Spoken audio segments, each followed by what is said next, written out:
Your news in brief for Wednesday the 23rd of May. The Egyptians go to the polls today for the first time since last year's uprising, ousting Hosni Mubarak. Let's just hope that the all-powerful military in Egypt approve of this leader.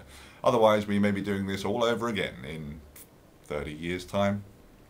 Speaking of human rights abuses, British Aerospace have completely ignored Saudi Arabia's by selling them 30 fighter Hawk jets, saying that the Hawk jet has nothing to do with the military.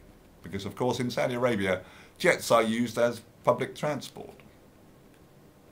Speaking of slow-moving traffic, the Olympic flame leaves Bristol today, where Olympic flame fever has taken hold, as many hundreds of people come to the streets to view it.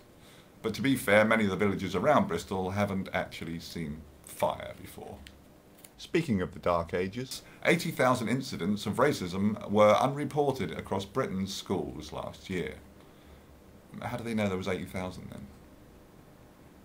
Speaking of misreporting, Government advisor Adrian Beecroft has described Business Secretary Vince Cable as a socialist. Really?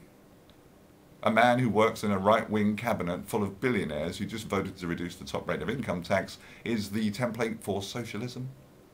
What's that sound? I think it's Karl Marx spinning in his grave. Speaking of historical figures, on this day in history, in 1934, Bonnie and Clyde were ambushed and assassinated in Louisiana.